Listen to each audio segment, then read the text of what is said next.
Hey, salut la gang, c'est JP pour l'école du jeu et aujourd'hui, je vous propose une session de jeu en solitaire dans Pharaon, ce jeu pour 1 à 5 joueurs. Alors oui, la session de jeu sera complète et c'est donc la raison pour laquelle cette vidéo est un peu plus longue que ce à quoi vous êtes habitués. C'est pourquoi je vous redirige vers la description où j'aurai placé des marqueurs de temps. Sans plus attendre, allons voir ce que le jeu propose. L'école du jeu, en partenariat avec la boutique L'Imaginaire, au-delà de vos attentes.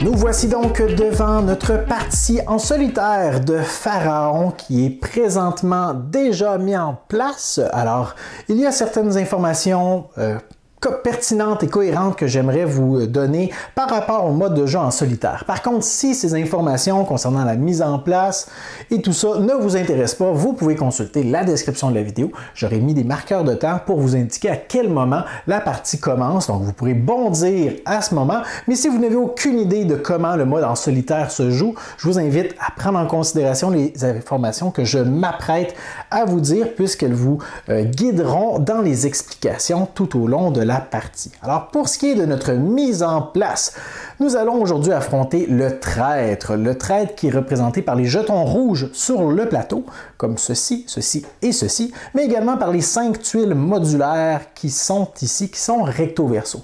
Au début de la partie, on doit sélectionner le niveau de difficulté de notre adversaire fictif. Chacune de ces tuiles est donc recto-verso. Lorsqu'on les place du côté clair, comme c'est le cas actuellement, on est au niveau de difficulté le plus facile. Et laissez-moi vous dire que ce n'est pas chose facile tout de même de réussir à le vaincre à ce niveau de difficulté. Et ces modules, donc ces plateaux, sont placés de façon aléatoire. On a également placé une ressource de chaque de façon aléatoire sur celle-ci. Si on avait voulu un niveau de difficulté plus élevé, on aurait pu en retourner une et la mélanger ou toutes les retourner. Alors beaucoup de rejouabilité pour ce qui est de la disposition des actions et des possibilités pour notre traître juste ici. En début de partie également, on devra attribuer un nombre de vases à notre adversaire selon ce qui est indiqué dans le bas de la première tuile. Donc 3 vases pour le début de la partie. Ça aurait pu être 5, ça aurait pu être 4. On y va donc vraiment avec ce qui est indiqué pour la première tuile. Et lors de la deuxième manche, on va regarder la deuxième tuile, et etc. jusqu'à la fin de la partie, à la fin de la 5e manche. Concernant la mise en place, nous avons des vases juste ici qui sont face visible.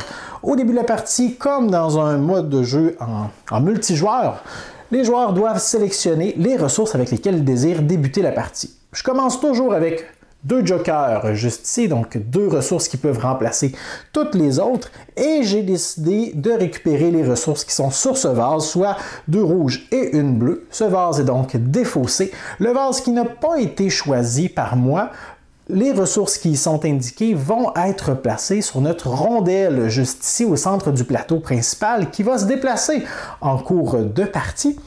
Et donc, les ressources qui ont été placées sur ces emplacements sont déjà bloquées, sont déjà prises. On est donc de plus en plus limité. Il y a le dernier emplacement de chacune des pistes également qui est verrouillé dans une partie en solitaire. Alors, on ne peut pas placer de ressources juste ici. Par la suite, nous allons dévoiler 2 nouveaux vases qui seront importants pour la fin de la manche. Je vais les mettre juste ici. Et la dernière chose qu'il nous reste à régler, c'est le choix de notre noble de départ. Alors, je les ai déjà consultés et je crois que nous allons prendre celui-ci. Les cartes nobles nous donnent presque toujours des points de victoire en fin de partie, parfois dans certaines circonstances, et c'est presque toujours également un pouvoir quelconque. Dans ce cas-ci, nous allons marquer de façon sûre et certaine à la fin de la partie 4 points, plus 4 points supplémentaires pour chacun des objectifs des dieux adjacents à cette action, donc ici et là, qu'on réussit à réaliser. Donc, on marquera des points prédéterminés plus 4 points par dieu, donc c'est possiblement 8 points supplémentaires qu'on pourrait aller chercher. Mais surtout, ce qui m'intéresse en début de partie, c'est le pouvoir passif qui nous permet de considérer tout au long de la partie et dans n'importe quelle circonstance les jetons rouges comme des jetons blancs et vice-versa, les jetons blancs comme des jetons rouges. Ça nous donnera un peu plus de flexibilité. Donc cette carte-ci, je la mets dans mon espace de jeu et celle que je n'ai pas choisie, vous l'aurez deviné, va être envoyé à notre adversaire, le traître. Le hasard fait en sorte que c'est moi le premier joueur et nous sommes prêts à débuter la partie sans plus attendre. Alors, c'est à moi de jouer. Le principe est assez simple, je vais utiliser mes ressources un peu comme des ouvriers, je vais les disposer sur un des emplacements disponibles qui sont sur la rondelle. Chacune des pistes est associée à une action également, mais j'ai deux coûts à payer. J'ai le coût d'accès qui est en bas ici, puis j'ai le coût d'action. Alors si je décide d'aller faire l'action ici de la pyramide, je dois d'abord payer une ressource blanche pour y avoir accès et ensuite payer les coûts qui sont relatifs à l'action que je désire y effectuer. Alors au début de la partie, on est assez limité, mais on a tout de même un peu de flexibilité avec nos jokers et avec notre pouvoir spécial. Je crois que ce qui nous intéresse bien en début de partie, ce serait d'aller peut-être chercher cette carte-ci. Est-ce que c'est possible pour nous d'aller le faire? Je crois que oui. Par contre, ce serait peut-être notre seule et unique action. Je crois qu'on va tenter le coup quand même. Alors, c'est vraiment un coup exceptionnel comme dès le début de la partie. On va essayer de venir dans cette section. Donc, le coup d'accès, c'est une ressource rouge. Je prends donc ma ressource rouge et je la place juste ici. Il reste des emplacements libres, je peux y aller. Ensuite, le coût pour effectuer l'action, c'est d'avoir 5 ressources différentes. Par contre, la ressource que j'ai payée en coût d'accès, et ce que je m'apprête à vous dire est vrai pour toutes les actions, la ressource que j'ai payée comme coût d'accès peut également être utilisée comme coût d'activation. Alors ici, mon rouge, je l'ai déjà payé ici. Il me reste donc ces ressources-ci à payer. Je vais considérer, grâce à mon bonus, que ce jeton rouge est blanc, mon jeton bleu et mes deux jokers, voici. Alors j'ai tout payé. Tout ça retourne dans la banque et ce que je vais faire, je crois, c'est d'aller récupérer cette carte-ci qui m'intéresse beaucoup. Alors, je vous explique pourquoi. C'est une carte noble. Elle me donne 8 points de victoire à la fin, plus 2 points de victoire par jeton joker qu'il pourrait me rester peut-être à la fin de la partie. Et une fois par manche, je peux transformer n'importe quel jeton qui est en ma possession en joker. Alors ça m'intéresse. Et en plus, ça me donne 2 cartes nobles. Et ça peut être très utile pour remplir les objectifs des dieux ici. En fait, il s'agit des prérequis pour marquer les points de victoire associés à ceux-ci. Je dois avoir dans les deux cas 2 nobles au minimum. Alors, c'est déjà réussi de ce côté. Alors, je vais maintenant remettre une carte en jeu et j'ai terminé mon tour. C'est à notre adversaire. Notre adversaire, pour savoir qu'est-ce qu'il fait, on doit piocher un vase. Et là, il y a plusieurs choses qui vont se passer. Parce que pendant que notre adversaire joue, nous aussi, on aura des choix importants à faire. C'est ce qui nous garde actifs pendant tout le jeu. Premièrement, vous remarquez la disposition des ressources. On doit toujours regarder la ressource du bas, donc celle-ci, la ressource verte. Le joueur, notre trade, va donc avancer sur la piste correspondante. Alors, dans notre mise en place aléatoire, le jeton vert est dans cette piste, mais il aurait très bien pu se retrouver ailleurs. Alors, on avance sur cette piste et on effectue l'action advenant le cas adjacente. Dans ce cas-ci, ce n'est pas une action, c'est une information qui m'indique qu'à la fin de la partie, les cartes nobles de mon adversaire vont valoir chacune 6 points. Mais plus on va monter sur cette piste, plus elles vaudront des points. Alors si je monte jusqu'ici, chacune d'entre elles va valoir 7 points, 8, 9 et éventuellement 10 points. Alors évidemment, on va essayer de limiter le plus possible les avancements sur ces pistes. Par la suite, on a un choix à faire parce que le trade va toujours effectuer 2 actions par tour. On a le choix de lui faire effectuer l'action blanche ou l'action rouge. Par contre, l'action qu'on va décider de ne pas lui faire faire, eh bien, nous allons la bloquer juste ici. Alors, je m'explique et je crois que la meilleure façon pour moi de vous l'expliquer serait peut-être... nous allons dire que le joueur, ici le traître, va effectuer l'action blanche. Alors, il va augmenter sur cette piste. Il va effectuer l'action correspondante.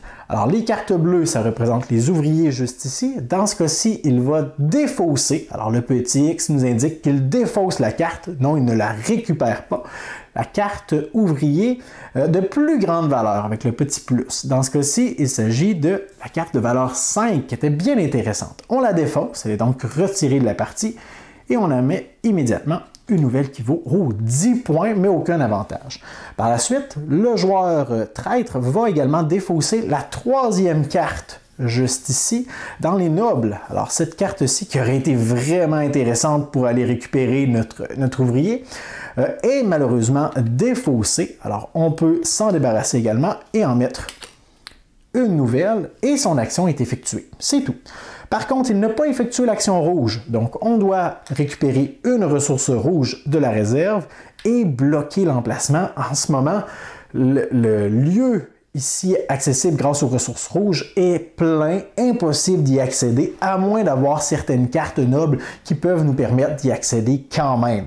Le vase, maintenant que tout a été utilisé, est défaussé et c'est la fin du tour du terrestre. C'est de nouveau à notre tour. Par contre, vous allez le remarquer, nous n'avons plus de ressources. Alors lorsqu'on n'a plus de ressources, on ne peut pas payer de coût d'accès, on ne peut pas payer de coût d'activation. On est donc contraint de passer. J'aurais très bien pu décider de faire une action moins coûteuse dès le début de la partie, mais je voyais un grand investissement à faire ça dès le début de la partie pour deux pouvoirs qui vont me donner un bon levier pour la suite. Alors dès qu'on passe, ce qu'on fait, c'est qu'on récupère notre jeton et on le fait avancer sur la piste juste ici. Dès qu'on passe, on ne le fait pas avancer sur la piste juste ici, dès qu'on passe, on l'amène sur la première piste en haut juste ici et on va récupérer les bonus correspondants à chaque fois que notre adversaire continue de jouer. Alors, en plaçant mon jeton juste ici, ça m'indique que je conserve le marqueur premier joueur qui, en fin de partie, va me rapporter 3 points, soit dit en passant. Et immédiatement, je dois sélectionner l'un de ces deux vases qui vont me donner 3 ressources pour commencer la prochaine manche. Alors, 2 jetons bleus et un noir, ou 2 rouges et un noir. Et là, ce qui peut influencer mon choix, c'est le petit jeton juste ici qui m'indique qu'à la fin de cette manche, notre plateau va tourner dans cette direction. Alors, ça m'indique que les ressources rouges vont me permettre d'aller ici au lieu d'adoration pour récupérer d'autres jetons. Les ressources bleues seront ici dans le coin du Nil et les ressources noires seront ici dans le coin de la pyramide. Alors, qu'est-ce que je veux prioriser?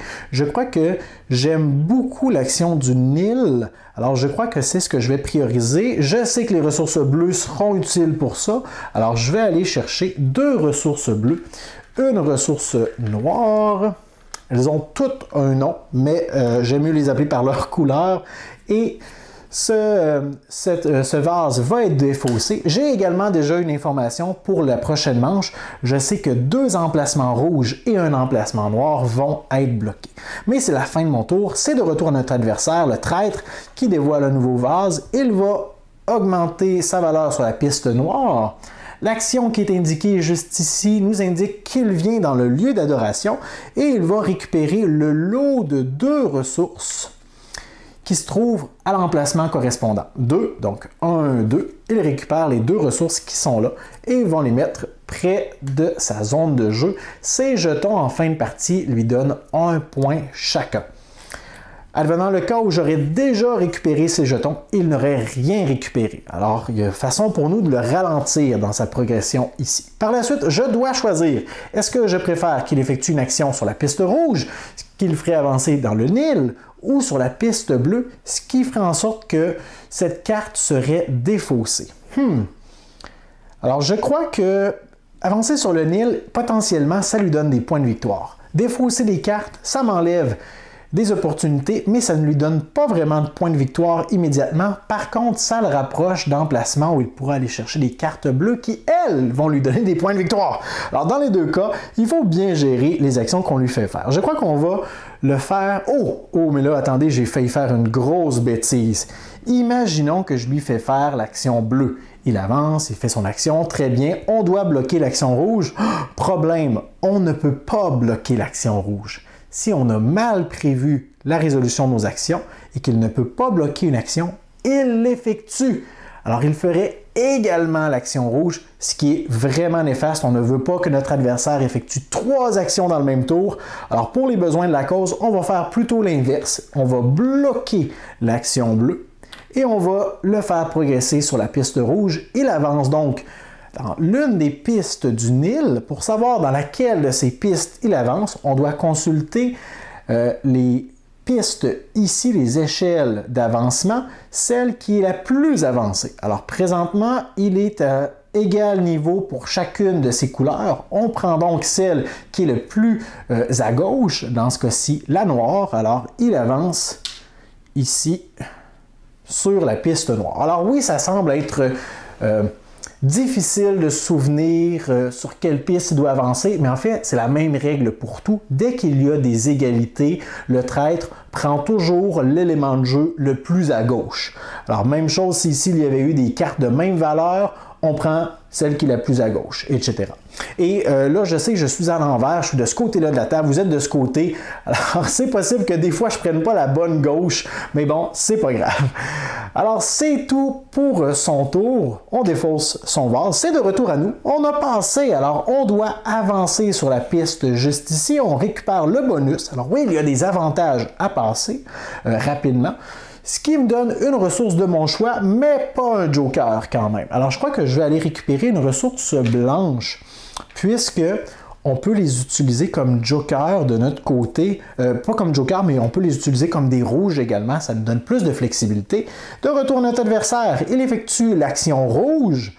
Alors, on avance juste ici, ce qui le fait progresser sur la piste correspondant à l'avancement le moins haut, dans ce cas-ci bleu, c'est la piste la moins avancée. Donc, il avance sur la piste bleue. Oh, pas moi, lui. Et voilà.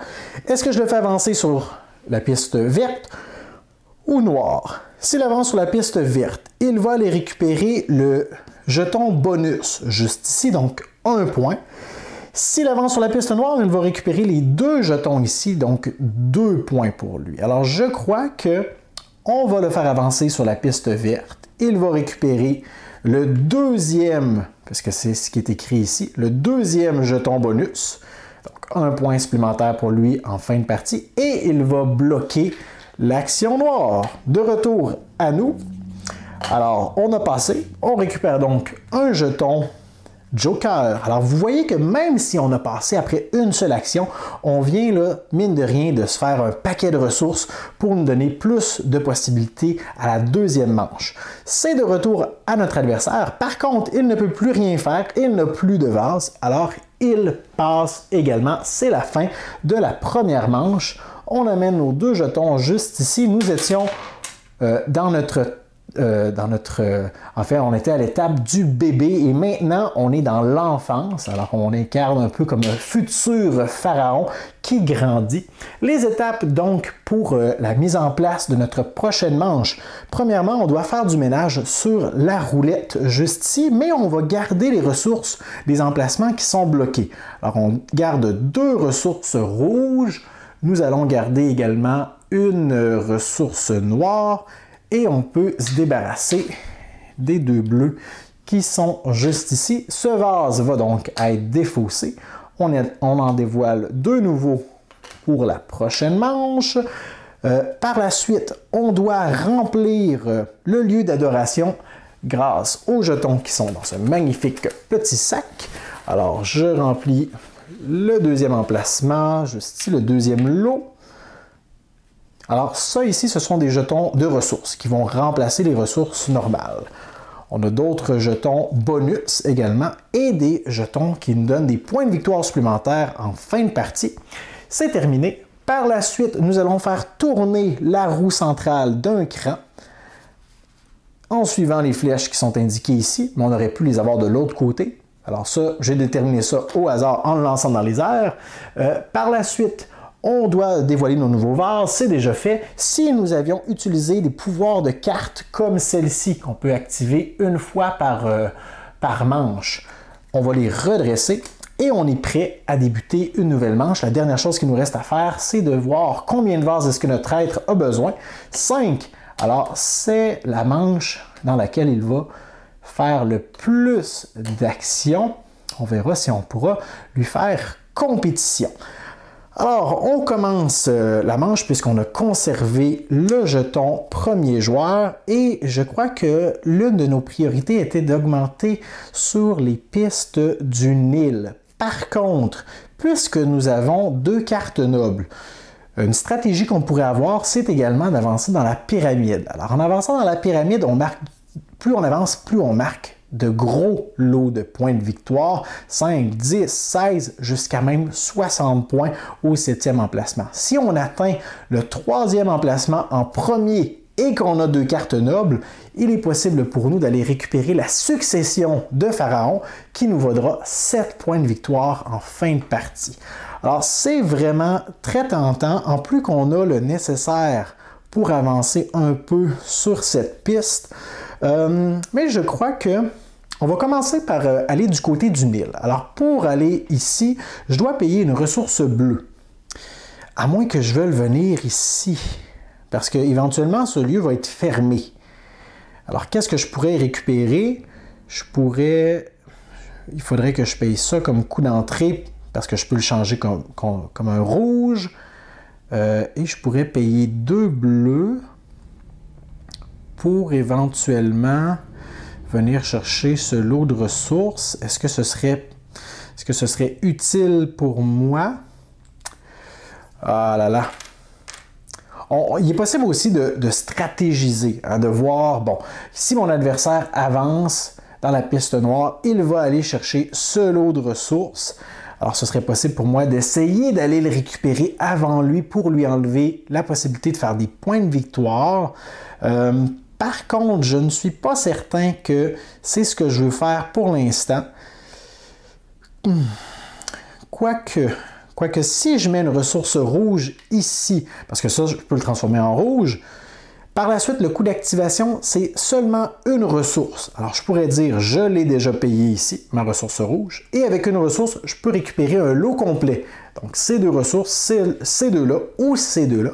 Et si je paye une autre ressource de la même couleur que celle que j'ai déjà payée, dans ce cas-ci rouge, eh bien, je pourrais en plus récupérer un des jetons bonus du centre. Par contre, pour faire ça, ça me coûterait ces 2 jetons qui sont pour l'instant de grands outils pour moi, d'une grande flexibilité pour aller me chercher 2 jetons noirs qui ne seront pas si utiles. Je crois que pour la fin de la partie, ça peut être une bonne idée, mais dès le début comme ça, on va y aller avec qu'est-ce qui nous avantage le plus. Alors on va venir du côté du Nil, je vais jouer ma ressource bleue. Et maintenant, pour mon coût d'activation, ça dépend de laquelle de ces pistes m'intéresse ou de ses bénéfices. J'ai joué une ressource bleue. Alors, je crois que je vais prioriser, si possible, une des pistes qui me demande d'avoir du bleu. Donc, soit je paye un vert ou un rouge. Alors, je vais payer un rouge en payant en fait un blanc. J'utilise mon pouvoir qui me permet de le transformer en rouge. Et je vais obtenir le bénéfice qui est juste ici. J'ai payé mon bleu, en coût d'accès, je le repaye en coût d'activation, et mon rouge. Donc, j'obtiens une ressource blanche. Alors, je viens de récupérer mon bonus. Je récupère une ressource verte et je peux augmenter sur 2 fois sur les pistes rouges ou bleues, soit celles correspondantes au coût que j'ai payé. Alors, je peux augmenter une fois sur la rouge, une fois sur la bleue, ou 2 fois dans la même. Je crois que je vais payer, tiens, je vais augmenter 2 fois dans la rouge, tiens, pourquoi pas. Alors, 2 fois dans la piste rouge. Ah, non, je vais plutôt augmenter une fois dans chaque, et je vais vous expliquer pourquoi. Plus on monte, plus on a des points de victoire en fin de partie. La première étape en bas ne nous donne rien du tout. La deuxième va nous donner 3 points pour chaque étape qu'on a franchie. Et la dernière va nous donner 7 points de victoire pour chaque jeton qui se sont rendus à cet emplacement. Pourquoi donc je n'ai pas décidé d'avancer 2 fois le même jeton? C'est que j'essaie de prévoir en fin de partie. Un des objectifs ici est d'avoir des jetons qui sont dans différentes pistes, au moins à la première marche. Alors ici, il m'en faut 3. De ce côté, il m'en faut 2. Alors présentement, j'en ai au moins 2 qui sont à la première marche. Je suis sur la bonne voie. Alors j'ai terminé mon tour. C'est maintenant à mon adversaire qui va effectuer l'action bleue. Il va donc défausser la deuxième carte noble. Voilà. la défausse. On en dévoile une nouvelle. Oh, intéressant! Qui donne des points de victoire supplémentaires pour les ouvriers. J'avais jamais vu cette carte-là.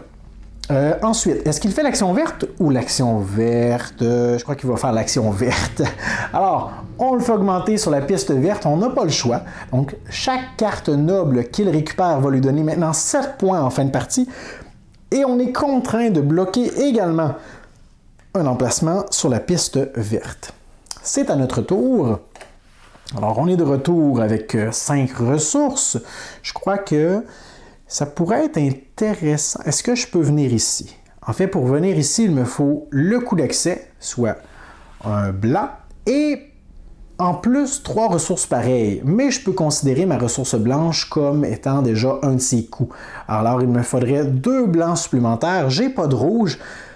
Par contre, j'ai ce pouvoir. Oh, et ça, c'est intéressant. Très bien, je crois que je vais le faire. Je vais utiliser ma carte noble juste ici, qui me permet une fois par manche de transformer une ressource en joker.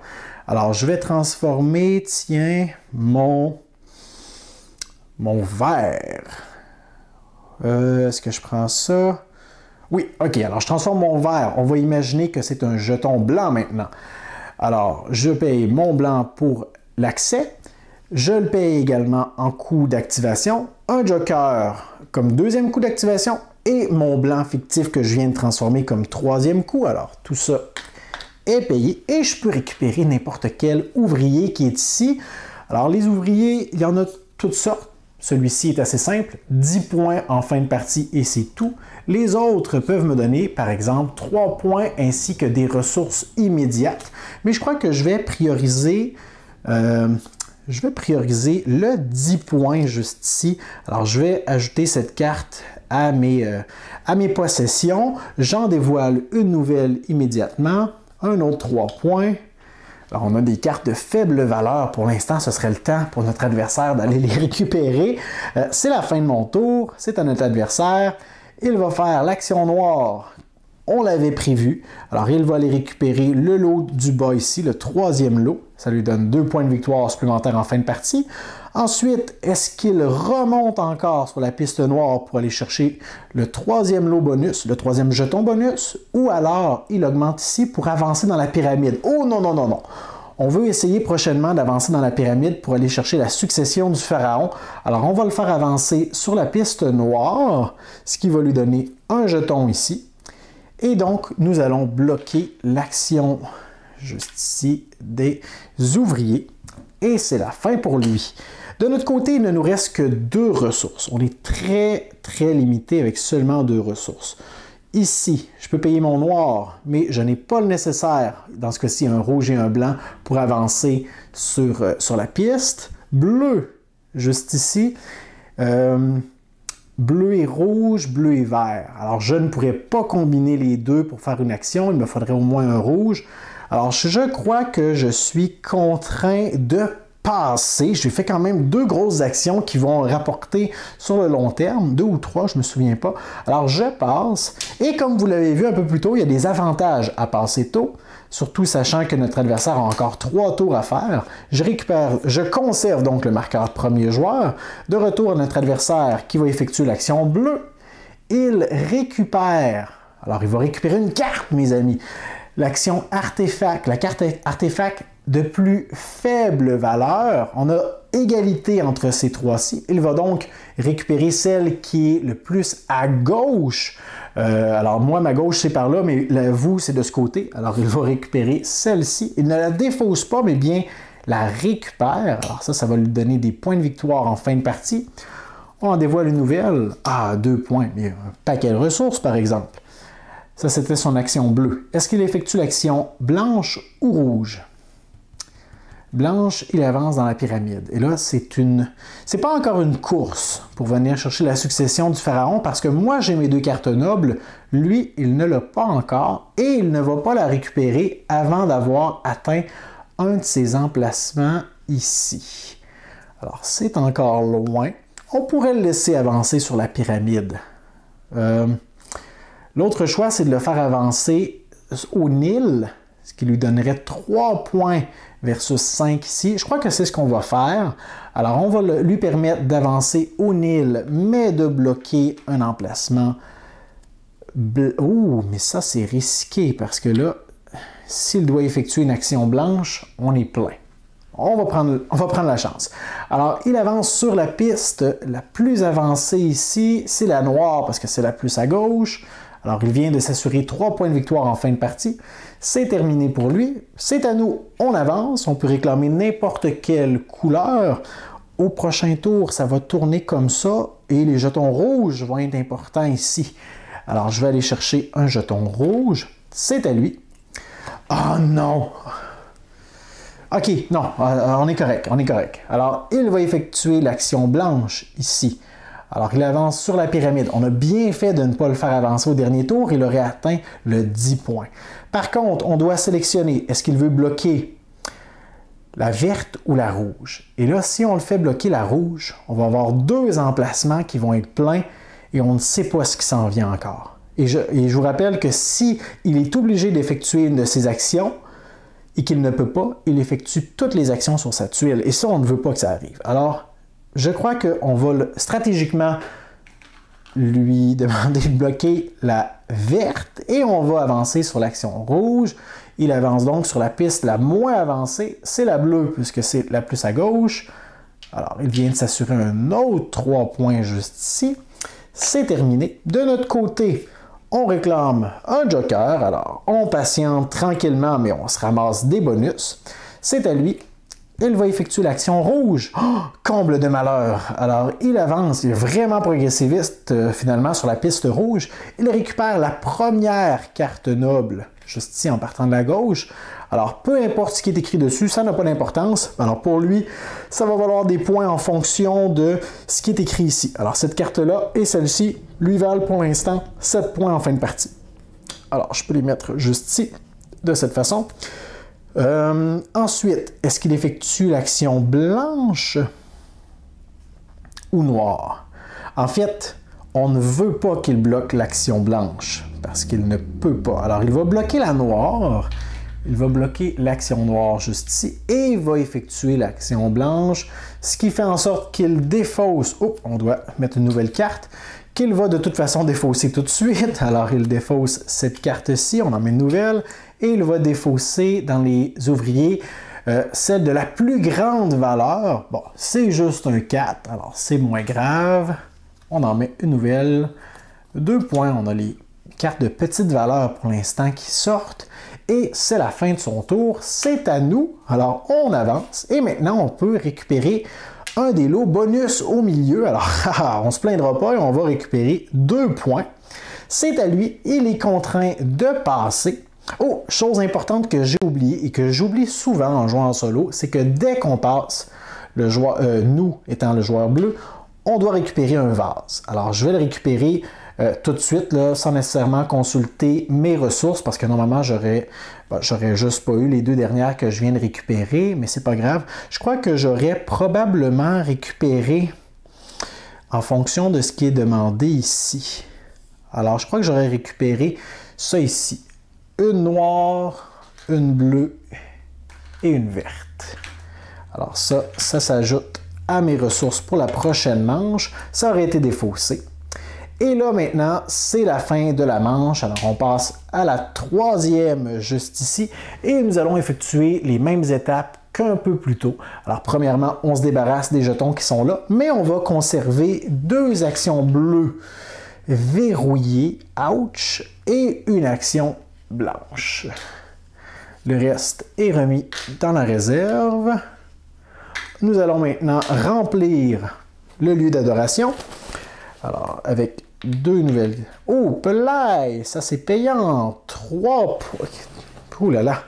Un 3 points bonus, si on va récupérer ça. Je crois qu'on va considérer...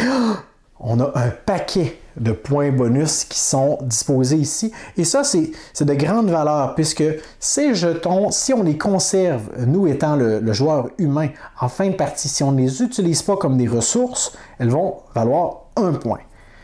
Même chose pour ces jetons, il vaut également 1 point plus la valeur qui est imprimée dessus. Alors potentiellement, ce jeton vaut 3 points comme celui que nous avons déjà récupéré un peu plus tôt.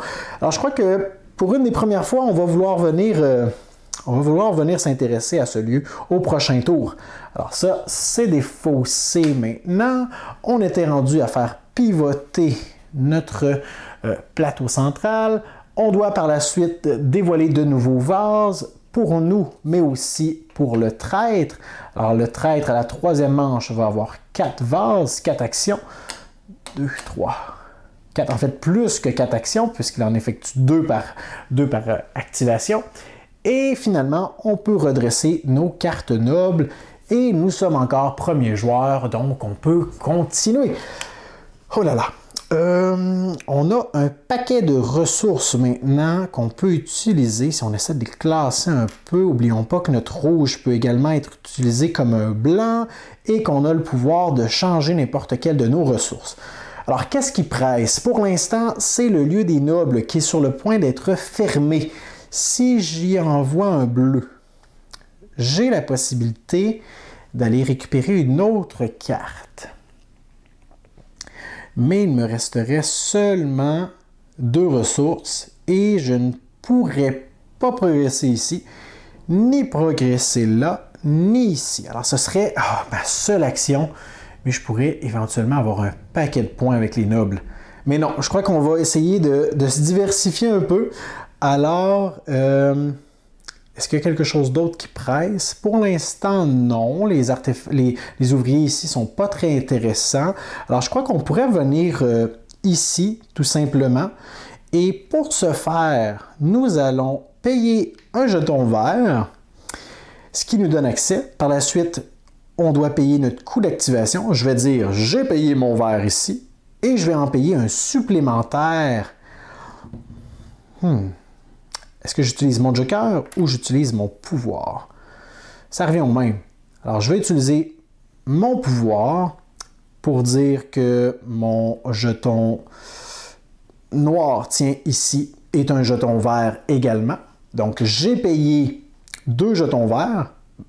Celui-là qui paye également pour le coût de base et mon jeton bonus ici. Ce qui me donne le choix entre un de ces 3 lots. Je vais choisir celui-ci qui me donne un paquet de points pour la fin de la partie. Et puisque j'ai payé un jeton supplémentaire de la même couleur, soit vert, je peux en sélectionner un parmi ceux-ci. Haha! Je vais aller récupérer celui-ci également, c'est certain. Et c'est la fin de mon tour. Notre adversaire va augmenter la piste blanche. Il avance sur la pyramide. C'est dangereux. Il vient de se marquer 10 points en fin de partie. Est-ce qu'il avance maintenant sur la piste bleue ou la noire? Noir, il récupère 2 points. C'est quand même intéressant. Bleu, il défausse la 3e carte ici, qui ne m'intéresse pas vraiment. Je crois que je vais le faire progresser sur la bleue. Oui. Alors, il va bloquer l'action noire. Il va progresser sur la piste bleue. Il va donc défausser la 3e carte. On en met une nouvelle. 10 points. Et d'ailleurs, ces cartes-ci, je vous en parlais un petit peu plus tôt, elles vaut 10 points, mais le pouvoir peut être intéressant. C'est la seule carte, en fait, qui nous donne encore accès au lieu, même si l'emplacement est plein. Alors, on doit quand même payer le coût, mais on peut continuer d'y aller, même si les 3 emplacements disponibles sont déjà utilisés. Alors, est-ce qu'on a fait tout ce qui nous était demandé? Oui, on défausse ça. C'est à notre tour. J'ai complètement oublié ce que je voulais faire maintenant. Je crois que je veux avancer dans la pyramide maintenant. Oui, alors je vais venir payer un jeton rouge juste ici. Ah non, attendez. Je pourrais peut-être attendre un peu. Et je pourrais peut-être aller de ce côté pour payer un jeton blanc et un jeton peut-être noir.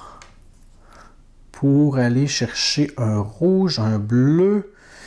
ça pourrait être intéressant. Ou un vase aléatoire, ça pourrait être bien aussi. Qu'est-ce que je veux? Qu'est-ce que je veux? Je ne le sais pas. Je veux tout ce qui est là. Je vais aller chercher... C'est ça le problème avec des jeux comme ça, c'est que tout est intéressant, tout peut nous donner des points, mais on doit se décider, on doit se brancher. Alors, est-ce que je veux aller me chercher des ressources supplémentaires que je pourrais peut-être utiliser pour monter une deuxième fois ici? Ce serait bien. Je crois que je vais pousser ma chance. Alors, je vais payer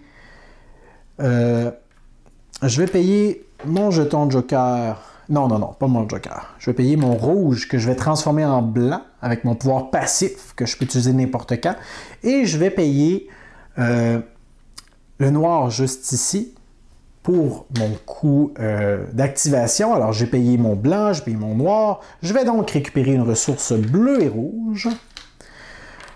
Et je peux avancer 2 fois sur les pistes noires et blanches. Et ou blanches, en fait. Est-ce que je vais avancer une fois sur les deux ou je veux commencer à aller faire des points? Je crois que je veux commencer à aller faire des points. Alors, je vais avancer 2 fois sur la noire. 1, 2, juste ici. Voilà. Alors, ceci étant fait, c'est à mon adversaire qui va avancer sur la piste bleue et verte. Il va aller récupérer la carte qui vaut le moins de points, soit celle la plus à gauche, le 2 points juste ici, qu'il va ajouter à ses avoirs. Ensuite, est-ce qu'il bloque l'action rouge ou noire? Ou plutôt, est-ce qu'il fait l'action rouge ou l'action noire? Je crois que ça serait un bon moment pour nous de lui faire l'action noire parce qu'il récupérerait seulement 2 points. Vous voyez donc toute la stratégie de la gestion de notre adversaire. C'est comme si on jouait 2 rôles différents, dont un contre nous-mêmes. En fait, c'est clairement ça. Et c'est brillant. Alors, je vais placer ma ressource noire juste ici. Je vais lui faire avancer dans la piste noire. Il récupère la ressource de moins grande valeur la plus à gauche. 2 points supplémentaires, donc, pour lui. Et c'est tout. Encore un 2 points. Oh là là, mais où sont les cartes de 5 points, 6 points, 8 points? Très bien. Alors, c'est tout de son côté. De notre côté, il nous reste encore plusieurs actions possibles. On a un paquet de ressources. On pourrait venir chercher un ouvrier. Mais pour l'instant, ils sont pas si intéressant, quoique ça c'est tout de même bien. C'est 2 points de victoire, oui, mais on récupère un joker et on pioche au hasard un vase qui va nous donner en fait 3 ressources. Alors c'est quand même bien. En plus, ça pourrait nous aider à travailler sur l'objectif final ici. Par contre, ça ne nous fait pas avancer sur la pyramide et j'ai dit qu'on devait avancer dans la pyramide ce tour-ci. Alors c'est ce qu'on va prioriser. Je vais payer une ressource rouge et je vais payer un... Ah là là, est-ce que je fais ça? Non, là je fais les choses à l'envers. Je vais venir chercher un artefact. Je vais vraiment venir chercher un artefact. Et pour cela, je vais payer un noir et je vais dire que ça me coûterait tous mes bleus. Est-ce que je fais ça? Est-ce que je fais ça? Parce que je veux en plus venir monter ici. Parce que si je venais ici en premier, ça m'empêchait de venir jouer ici. Alors que si je le fais à l'envers, c'est possible de pouvoir venir jouer ici grâce aux ressources que je vais avoir récupérées. Alors pour ça, il faudrait que je paye mon joker plus mes 3 ressources bleues. Je pourrais récupérer l'une d'entre elles. Je crois que ici, il me faudrait un rouge et un blanc. Alors, je crois que je vais aller chercher ça. Je paye donc tout ça. Je viens chercher un ouvrier. Je vais récupérer celui-ci. Alors, je récupère 3 points en fin de partie. Un noir, un joker. Noir, joker et blanc que je peux également utiliser comme s'il était rouge. J'ajoute ça juste ici. 3 points assurés pour moi en fin de partie. Et on en ajoute une nouvelle. Encore un 2 points. Est-ce que j'ai brassé le paquet avant le début de la partie? On continue. Notre adversaire avance sur la piste bleue et récupère la... Ah ah ah! Enfin, ça paye! Alors, j'espérais qu'il atteigne cette case et qu'il y ait des cartes de petite valeur. C'est le cas. C'est vraiment très frustrant quand il doit récupérer la carte de plus grande valeur et que c'est une carte de valeur 10 et que c'est la seule qu'on a vue.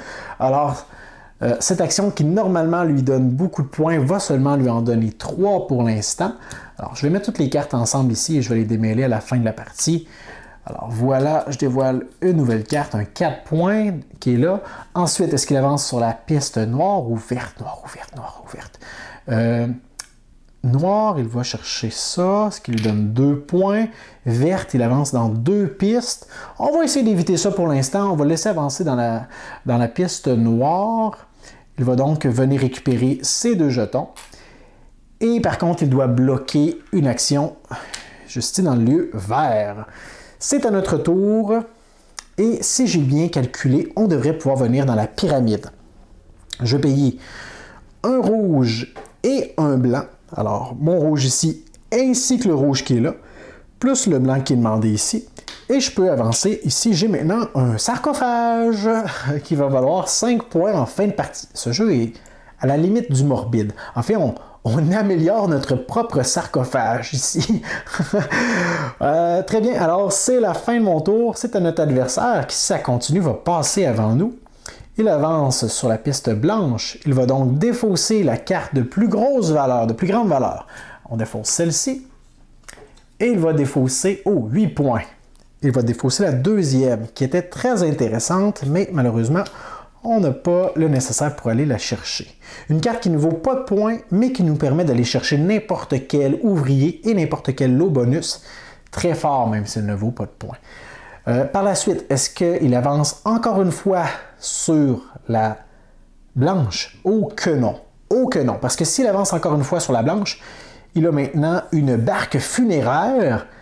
Et puisqu'il a 2 cartes nobles, il récupérerait la succession du pharaon qui donne 7 points supplémentaires. Alors non, je ne veux pas ça. Je vais à la place bloquer l'action blanche et lui permettre d'avancer sur la piste rouge, ce qui lui fait avancer sur la piste correspondante à son avancement le plus élevé, soit la rouge. Alors voilà. C'était sa dernière action, donc on sait que si ça revient à lui, il va passer. Et s'il passe, il devient premier joueur également. De notre côté, on a seulement 2 jetons. Avec 2 jetons, on est plutôt limité. Je ne peux pas venir ici parce que je n'ai pas le nécessaire. Je ne peux pas venir là parce qu'il me faut au moins 3 jetons. Je ne peux pas venir ici parce que c'est plein. Ici, il me faut au moins 5 jetons. Et ici, je pourrais venir chercher seulement un lot, mais ça ne serait pas avantageux du tout pour moi. Alors, vous savez quoi? Je vais passer. Alors, je conserve le premier joueur. Je peux récupérer un de ces 2 vases-là et prévoyant au prochain tour que ici, ça va nous demander du vert et qu'il nous faudrait du vert et du bleu pour avancer.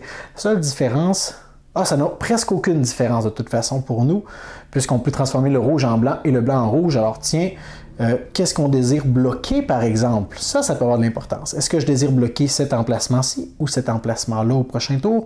Je vais bloquer ici. Ce qui veut dire que, et là, je réfléchis à voix haute, ça fait du sens dans ma tête, j'espère que pour vous aussi. Je vais donc récupérer un rouge, un bleu, un vert. Un rouge, un bleu, un vert. Et voilà. Alors, c'est la fin de mon tour. De retour à lui, il passe également, ce qui fait en sorte qu'on avance à la prochaine manche. Je n'ai pas eu l'opportunité cette fois-ci d'aller récupérer des bonus. Et on doit, encore une fois, faire notre étape de nettoyage. Donc, on enlève tout ça, mais on va garder un vert, on va garder un bleu et on va garder un blanc. Le reste va être renvoyé dans notre réserve. Tout, comme ceci. Et voilà, on remplit maintenant le lieu d'adoration. Alors, 2 jetons supplémentaires ici. Je ne vous ai pas parlé encore des jetons bonus. Les jetons bonus, en fait, sont comme des passe-partout, sont des jokers de n'importe quelle ressource. Par contre, liés à l'action qui est indiquée. Donc, ce jeton, par exemple, représente ou remplace n'importe quelle ressource, mais seulement lorsqu'on vient effectuer une action dans le Nil. Alors, ici, on ne l'a pas utilisé à la fin de la partie. Ça nous donne un point de victoire. Je redresse ceci. Je fais pivoter cela. Comme ceci. Et maintenant, je dois dévoiler deux nouveaux vases pour ce tour, ainsi que 3 vases pour notre adversaire. Alors, il ne fera pas beaucoup d'actions ce tour-ci. Il y a beaucoup de chances qu'il passe avant nous et je crois qu'on a effectué toutes nos étapes. C'est le début de la manche, donc c'est à nous de jouer en premier. Et là, on veut avancer le plus vite possible ici. Dès qu'il avance sur la piste blanche, c'est terminé, on vient de perdre le 7 points. Alors, pour ce faire, je vais venir payer un jeton vert et un bleu. Alors, vert, bleu, et je peux avancer. Voilà, j'ai maintenant un sarcophage tendance qui me vaut 10 points en fin de partie. C'est à mon adversaire. On ne veut pas voir de blanc. On ne veut pas voir de blanc en bas. Oh, OK, alors ça me semble bien. Ça me semble bien. Il avance sur la piste verte. Oh, il va avancer 2 fois dans le Nil. La piste la moins élevée, c'est la bleue. Alors, il avance. Oh, et ça lui donne 7 points en fin de partie. Et la plus élevée, c'est la rouge. Alors, il vient de marquer 3 points éventuellement pour la fin de la partie. Maintenant, il doit bloquer un emplacement noir et il va effectuer l'action noire qui lui donne 1 point à la fin de la partie. Alors, voilà. Maintenant, je crois qu'on est capable d'avancer. Par contre, ce sera les seules choses qu'on aura fait dans ce tour-ci, mais c'est pas grave. Alors, je vais payer une ressource verte. Je vais donc payer un rouge et un noir. Rouge et noir. Est-ce que j'avais le choix?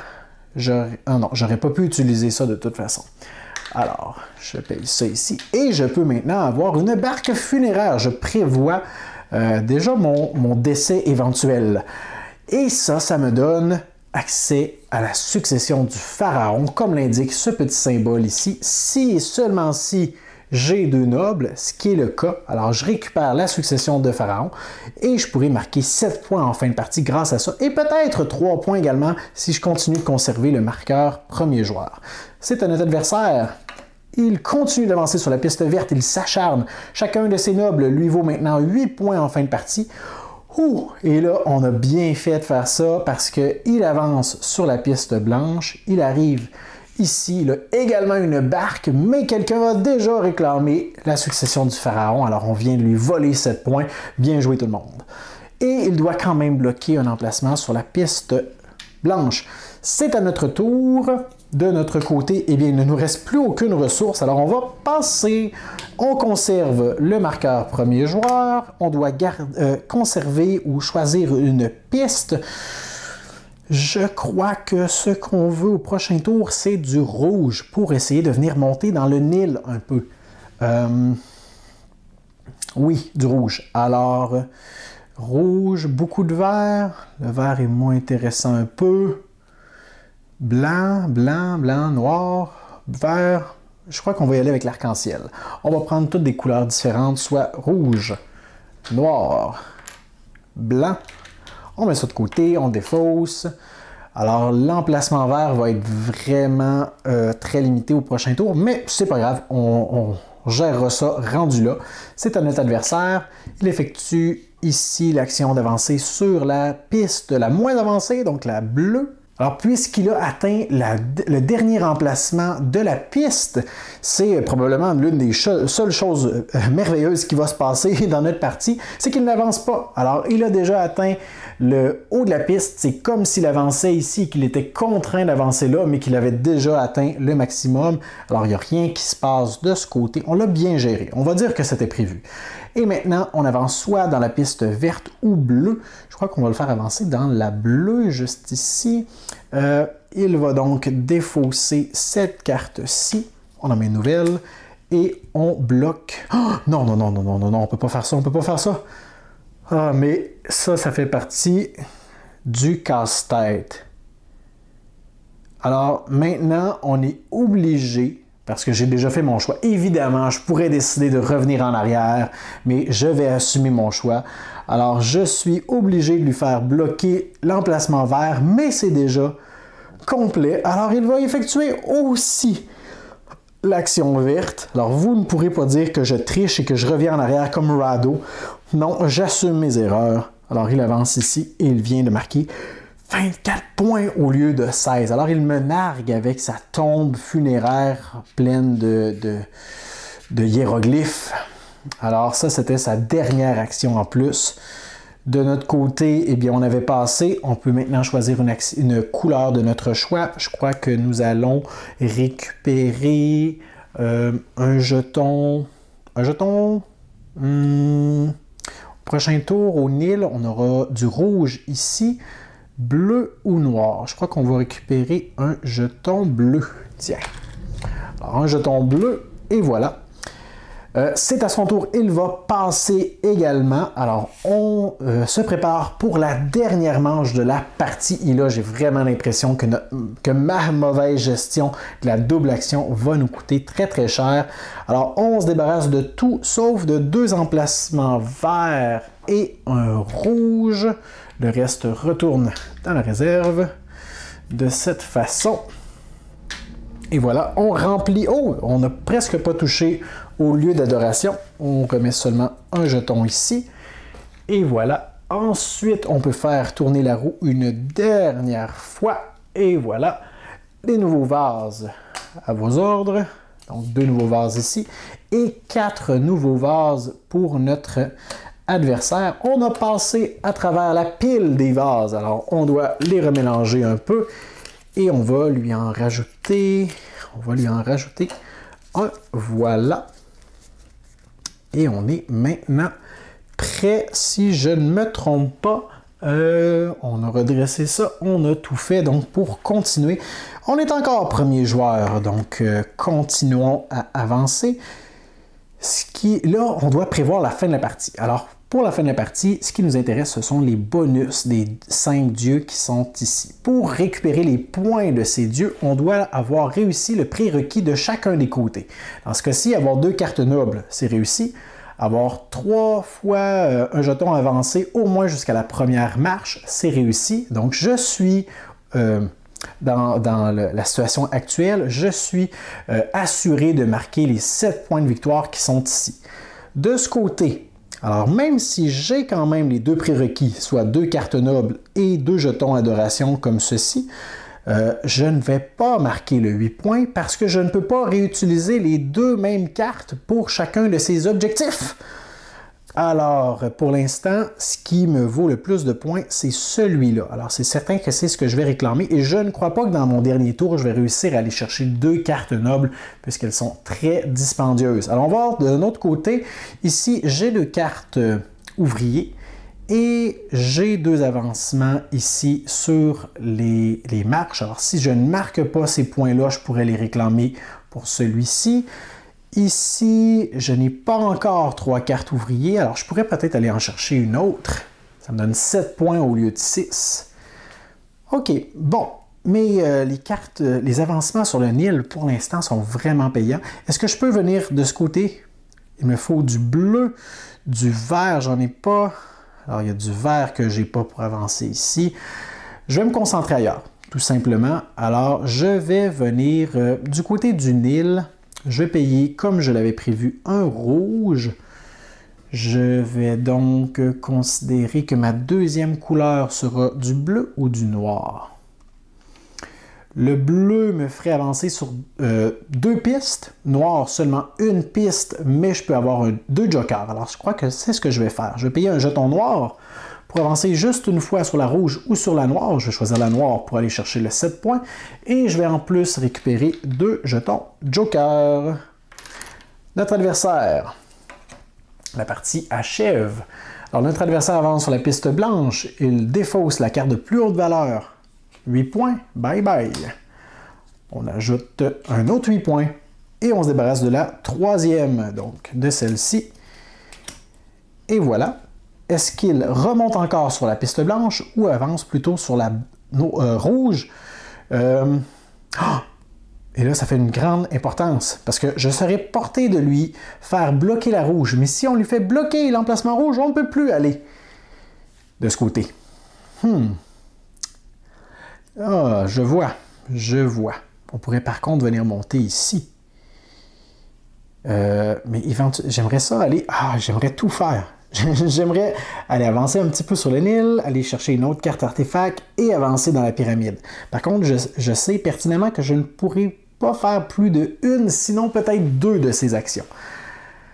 Alors, si je lui fais bloquer le rouge, c'est sûr que je ne peux pas retourner de ce côté. Alors que si je lui fais bloquer le blanc, ça me donne la possibilité d'y aller tout de suite, mais lui avancerait dans la piste blanche, ce qui ne lui donne pas de points. Alors, je crois que c'est ce qu'on va faire. On va bloquer la piste blanche, on le fait avancer sur la piste rouge, il avance dans...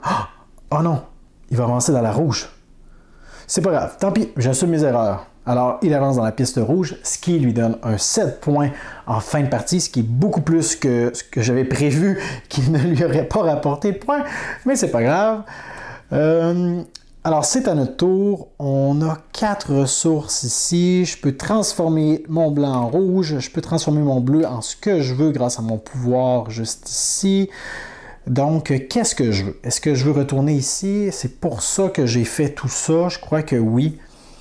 Et je pourrais très bien venir ici. Alors, ce que je vais faire, c'est que je vais venir payer un jeton blanc. Je vais faire comme si c'était un rouge. Je vais payer également un bleu. Et voilà. Et je vais récupérer un blanc et un vert en contrepartie. Je peux avancer sur les pistes rouges et bleues. Je vais avancer... Si j'avance sur les deux, ça me fait 6 points. Si j'avance seulement sur une, ça m'en fait 7. Alors, je vais avancer sur la bleue 2 fois pour aller me chercher un 7 points. C'est complet pour mon tour. De son côté, il avance sur la piste blanche. Il récupère ce jeton. Vert ou noir? Vert ou noir? Vert ou noir. Je crois qu'il va bloquer noir et il va avancer sur la verte. Attendez un peu. Non, c'est pas ça que je voulais faire. Parce que... oui, pardon. Je vais assumer ça, là, pas de problème. Je bloque la noire, j'avance sur la verte. Alors maintenant, ces cartes nobles... Ah, c'est ça, ces cartes nobles valent 9 points maintenant. Ouch! C'est à notre tour. On commence à être limité, mais on a quand même pas mal de flexibilité. Je peux venir chercher une carte ici, 8 points, c'est super. Mais en même temps, si je vais là, c'est également 8 points de différence. Mais ici, j'ai une ressource. Ça pourrait être utile. Je ne peux plus venir ici. Alors, je vais venir ici. Je vais aller chercher pas mon artefact, je dis toujours artefact, mon ouvrier. Je vais payer un vert. Je vais dire que ça ici, c'est 2 verts aussi. Donc, j'ai payé mes 3 ressources. Je vais venir chercher mon ouvrier qui me donne 8 points en fin de partie, plus une ressource bleue. Voilà, mon adversaire avance sur la piste. Non, blanche. Alors, à ce stade-ci, l'emplacement qu'il est sur le point d'atteindre avec ces 3 pistes, ça va lui donner des points pour la réussite des objectifs des dieux. Alors, présentement, il vient de réussir celui-ci, qui va lui donner 10 points en fin de partie. Ouch! Maintenant, est-ce qu'il avance sur la bleue ou sur la rouge? Je vais le faire avancer sur la bleue, vous pouvez en être certain. Il va donc... non. Parce que la rouge est pleine. Ah! Alors, vous voyez toute la frustration que le jeu nous fait vivre. On est donc pas obligé, je pourrais lui faire ce que je veux, mais on est contraint dans un sens un peu, si on veut avoir une chance de le vaincre, de le faire avancer ici, ce qui va lui donner cet objectif, ce qui lui donnera 16 points. Ouch! De notre côté, il ne nous reste que 2 ressources. Alors, avec ces 2 ressources, on ne peut pas avancer ici. On pourrait venir ici chercher un lot qui nous donnerait quand même un point. Oh, encore mieux que ça. Regardez bien ça. Mon dernier placement va valoir la peine. Je vais venir ici et je vais choisir de payer mon blanc. Je vais utiliser mon pouvoir juste ici pour transformer mon bleu en blanc que je vais payer. Donc, j'ai payé le coût d'activation plus le bonus. Je peux donc sélectionner les tuiles dans un lot. Je vais sélectionner ça ici, plus une tuile bonus au centre. Je vais récupérer celle qui donne un point supplémentaire. C'est la première fois que j'ai autant de tuiles bonus. Alors, wow! Je crois que ça va donner un bon avantage, mais c'était officiellement ma dernière action. Alors, de son côté, il avance sur la piste verte. Alors, évidemment, les 3 dernières actions qu'il effectue lui donnent les 3 avancements des dieux ici. Ça va valoir un paquet de points pour lui. Et maintenant, est-ce qu'on le fait avancer sur la piste bleue ou la piste blanche? Blanche, il défausse des cartes, ça ne lui donne aucun avantage. Alors, je crois que c'est ce qu'on va faire. On bloque la bleue, on avance sur la blanche. Il se débarrasse de la carte qui vaut 7 points ici et se débarrasse également de la première juste ici. Et c'est à notre tour. On va passer tout simplement. On conserve le jeton premier joueur qui va nous valoir 3 points. C'est vrai, les vases juste ici n'ont plus aucune importance. C'est de retour à notre adversaire. Il passe également.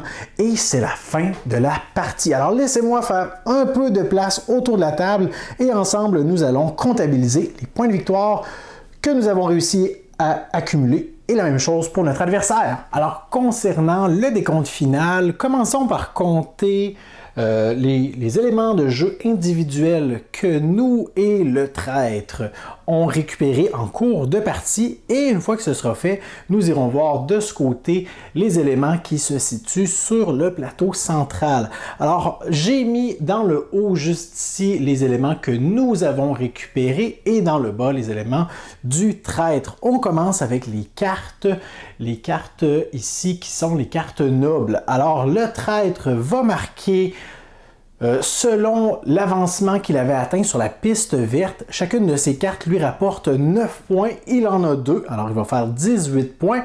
De notre côté, nous avons 8 points plus 4, ça fait 12. On n'a pas de points supplémentaires pour les jetons Joker. Et oui, nous allons marquer 4 points supplémentaires pour l'un des objectifs de Dieu que nous allons marquer. On y reviendra dans quelques instants.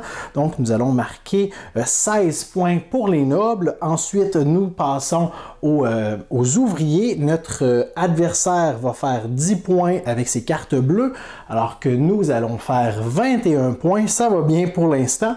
On passe maintenant au décompte des jetons d'adoration qu'on a réussi à récupérer. Notre adversaire en a 10, alors ça fera 10 points pour lui. De notre côté, un peu plus spécial, ce jeton vaut 1 point, ceux-ci en valent 2 et ceux-ci en valent 3. Donc le petit plus qui est inscrit sur les jetons, c'est 1 point ou 2 points de plus que sa valeur de base. La valeur de base de chacun des jetons, c'est 1 point. Donc, si on totalise tout ça, ça nous donne 16 points de victoire. On a également 10 points supplémentaires qui dorment juste ici, la succession du pharaon et la couronne du premier joueur. Ça nous donne 10 points supplémentaires. Allons voir maintenant du côté du plateau principal. Alors, de ce côté, maintenant, on doit regarder les objectifs des différents piliers de Dieu. De notre côté, n'oublions pas qu'on peut compter les prérequis une seule fois. Alors, je crois que ce qui revient le plus avantageux, c'est de marquer tout d'abord celui-ci avec nos 2 avancements sur la pyramide ainsi que 3 de nos jetons d'adoration. Ça nous donnera 10 points. On pourra également marquer ceux-ci puisqu'on avait plus de 5 jetons d'adoration ainsi que nos 2 cartes nobles. Ça nous donnera 8 points supplémentaires. Et puisque cette déesse est adjacente au lieu d'action juste ici, c'était l'un de nos bonus des cartes nobles tantôt. Elle nous rapporte 4 points supplémentaires. On l'a comptabilisé dans les points en lien avec les cartes nobles. Et je crois que l'autre objectif le plus avantageux est celui-ci, soit 2 avancements sur le Nil ainsi que 2 cartes ouvriers, ce qui nous donnerait 6 points pour un total de 24. Pour ce qui est de notre adversaire, le traître, lui, tout simplement, nous allons consulter les pistes, les emplacements où il a atteint les emplacements de divinité. Dans ce cas-ci, il y en a 3, ce qui va lui rapporter les points, peu importe les prérequis, ça lui donne 23 points. On se tourne maintenant du côté de la pyramide. 16 points pour nous, 24 points pour notre adversaire. Le Nil, juste ici, j'ai 14 points puisqu'on a seulement atteint le niveau maximum dans 2 pistes, alors que notre adversaire aura 17 points, soit 14 plus 3. Et donc, au terme de ce décompte final, nous avons le pointage, soit un total de 102 points pour notre adversaire le traître et 117 points pour nous. Alors voilà pour ce qui est de notre partie en solitaire de Pharaon. Vous devez savoir que c'était ma 3e partie en solo et que c'est la première fois que je réussis à battre le traître. Alors je suis très heureux d'avoir ça sur vidéo avec vous. J'espère que vous avez apprécié cette session de jeu et qu'elle vous a donné le goût d'en apprendre davantage sur ce dernier, qu'elle vous a permis de déterminer également si c'est un jeu qui pourrait vous intéresser ou non. Même si vous avez écouté la session de jeu en solitaire, vous devez savoir que la plupart des règles s'appliquent ou restent les mêmes dans la version de jeu en multijoueur. Vous pouvez me poser vos questions, me laisser vos commentaires sous la vidéo, laissez-moi un pouce vers le haut et considérez vous abonner à notre chaîne. Moi je vous dis merci pour votre écoute et à la prochaine.